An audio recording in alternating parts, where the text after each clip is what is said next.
Assalamualaikum warahmatullahi wabarakatuh. Semoga kita semua selalu diberi kesehatan, dijauhkan dari sifat sombong, dan diberi hati yang lembut untuk menghargai sesama. Berikut kisah azab tentang seorang orang kaya yang memandang rendah orang miskin. Kesombongan seorang hartawan. Di sebuah kota modern yang hiruk-pikuk, hiduplah seorang pria kaya bernama Darmawan. Ia tinggal di rumah megah bertingkat 3 dengan halaman luas dan mobil-mobil mewah berjejer di garasinya. Harta berlimpah membuatnya dikenal sebagai orang terpandang, namun juga sebagai sosok yang sangat sombong. Baginya, orang miskin hanyalah beban dunia. Setiap kali bertemu pengemis atau pedagang kecil, ia selalu melontarkan kata-kata kasar. Suatu pagi, seorang kakek renta datang ke depan rumah Darmawan untuk meminta air minum. Namun, alih-alih memberi, Darmawan mengusirnya dengan cacian. "Pergi, jangan kotori rumahku dengan penampilanmu," teriaknya. Sang kakek menatap sedih, mengucap pelan, "Nak, hidup ini berputar. Semoga Allah melembutkan hatimu."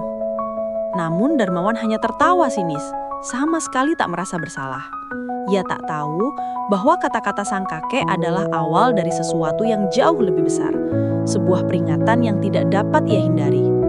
Pengabaian yang menyakiti. Beberapa hari kemudian, Darmawan menghadiri sebuah pertemuan bisnis penting. Di perjalanan, ia melihat seorang ibu muda yang terjatuh dari motor bersama anaknya. Banyak orang mencoba menolong, namun Darmawan justru menepi hanya untuk mencepir. "Makanya, kalau miskin jangan sok punya motor," katanya lantang sebelum melaju pergi. Orang-orang yang mendengar hanya menggelengkan kepala. Dari balik kaca mobilnya, Darmawan tersenyum puas seolah merasa kemenangan kecil. Ia tak sadar bahwa setiap kata yang keluar dari mulutnya mencatat dosa demi dosa. Sesampainya di kantor, ia mendapati proyeknya tiba-tiba dibatalkan oleh klien penting. Tanpa penjelasan jelas, perusahaannya mulai merugi. Namun Darmawan menolak mengaitkannya dengan perilakunya terhadap orang kecil. "Ini hanya masalah bisnis," ujarnya keras. Padahal, dari kejauhan, seorang pria tua yang pernah ia usir tengah memperhatikan dengan tatapan sayu, seolah mengetahui apa yang akan datang. Hidup Darmawan perlahan mulai diguncang. Retaknya kehidupan. Kerugian bisnis Darmawan semakin membesar. Dalam 1 minggu saja, ia kehilangan beberapa kontrak besar. Rekan-rekan kerjanya mulai menjauh, takut ikut terseret kehancuran usahanya. Namun Darmawan tidak pernah bercermin pada dirinya sendiri. Ia malah menyalahkan pegawai-pegawainya yang sebagian besar berasal dari keluarga sederhana. Pada suatu hari, salah satu karyawan membersihkan lantai dekat ruangannya. Darmawan menendang ember air karyawan itu hingga tumpah.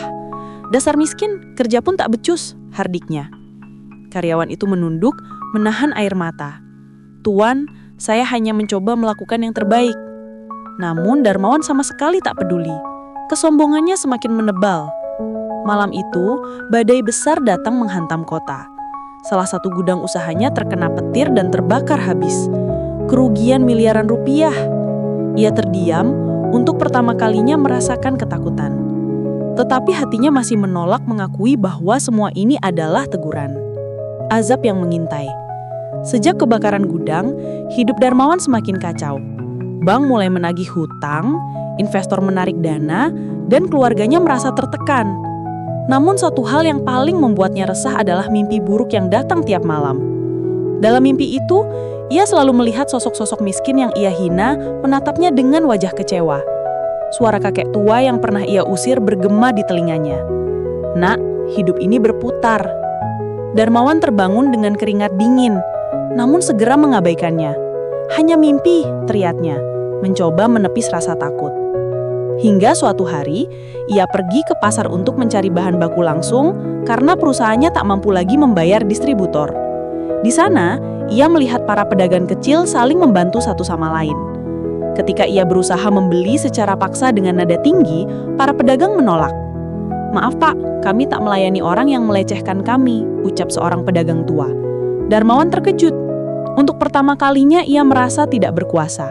Azab mulai mengetuk pintu hatinya. Namun ia masih enggan menerimanya. Kehancuran yang tak terelakkan. Beberapa minggu kemudian, seluruh bisnis Darmawan dinyatakan bangkrut. Rumah mewahnya disita bank, Mobil-mobilnya diangkut satu persatu. Para pegawai yang dulu sering ia hina justru merasa iba, meski kenangan atas perlakuannya masih membekas. Darmawan bersama keluarganya harus pindah ke rumah kontrakan kecil di pinggir kota. Kehidupan mewah yang dulu ia banggakan lenyap seketika. Ketika ia berjalan di jalan setapak dekat rumah barunya, ia melihat seorang pemulung memungut plastik sambil tersenyum. Pemulung itu menyapa ramah, "Selamat pagi, Pak." Darmawan hanya mengangguk pelan. Di dalam hatinya tumbuh rasa malu yang sangat dalam, namun ego yang tersisa membuatnya tetap diam.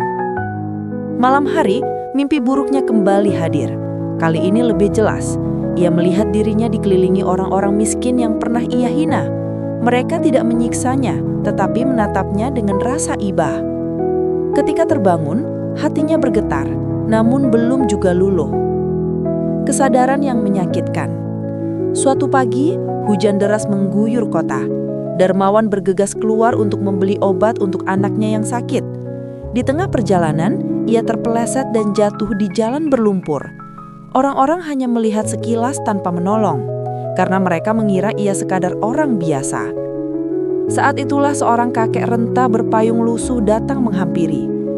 "Nak, kau tidak apa-apa?" Darmawan menoleh, terkejut. Ia mengenali wajah itu, kakek yang dulu ia usir dengan kasar. Tanpa kata-kata, sang kakek memberikan tangan dan membantunya berdiri. Darmawan tak mampu berkata apa-apa. Air matanya mulai mengalir. "Dulu aku marah padamu," kata sang kakek lembut. "Tapi aku selalu mendoakanmu agar hatimu dilembutkan." Darmawan terisak. Untuk pertama kalinya, ia menyadari betapa buruknya dirinya selama ini. Kesombongan telah menutup matanya dari kemanusiaan. Di bawah hujan, ia meminta maaf sambil berlutut. Kakek itu tersenyum, lalu memayunginya sampai ke toko obat. Hari itu menjadi titik balik hidup Darmawan. Tobat yang mengubah segalanya. Sejak kejadian bersama sang kakek, Darmawan mulai berubah. Ia bekerja keras sebagai buruh harian meski tubuhnya tidak terbiasa. Ia belajar menghargai setiap orang yang ia temui. Ia mulai membantu tetangganya yang kesusahan, membelikan beras untuk janda tua di dekat kontrakannya, dan mengantar air untuk para lansia. Meski hidupnya kini sederhana, hatinya jauh lebih tenang. Suatu hari, ia mencari kakek tua itu untuk mengucapkan terima kasih. Namun para pedagang di pasar berkata, "Kakek itu sudah lama meninggal, Nak. Ia terkenal sebagai orang yang sabar dan dermawan." Darmawan tertegun. Ia teringat hujan deras, tangan hangat yang membantu, dan payung lusuh yang menaunginya. Air matanya kembali jatuh. Ia menyadari bahwa Allah telah mengirimkan peringatan sekaligus hidayah melalui sosok itu. Sejak hari itu, Darmawan berjanji menggunakan sisa hidupnya untuk berbuat baik. Akhir yang menenangkan. Meski hartanya tak kembali seperti dulu, hidup Darmawan berubah penuh kedamaian. Ia menjadi sosok yang rendah hati dan suka membantu. Orang-orang yang dulu ia hina, kini menyambutnya dengan senyum tulus, kagum pada perubahan besar dalam dirinya. Pada suatu sore yang tenang, Darmawan melihat anak-anak kecil bermain di tepi jalan. Tawa mereka memenuhi udara. Ia duduk di bangku kayu, memandangi langit jingga. Dalam hatinya, ia berbisik, "Inilah kebahagiaan yang sebenarnya." Ia teringat semua peristiwa yang menimpanya, kerugian, mimpi buruk, jatuh miskin, hingga pertemuan dengan kakek tua yang lembut hati. Semua itu adalah bentuk kasih sayang Allah agar ia tersadar. Kini Darmawan menghabiskan waktunya dengan mengajar anak-anak mengaji dan membantu fakir miskin di kampungnya. Orang-orang berkata, Darmawan yang dulu sombong telah mati, yang tersisa hanyalah Darmawan yang baru. Dan ia tersenyum, merasa lega. Azab yang pernah menimpanya berubah menjadi berkah karena telah membuka mata hatinya. Akhirnya, ia menemukan jalan pulang menuju kebaikan.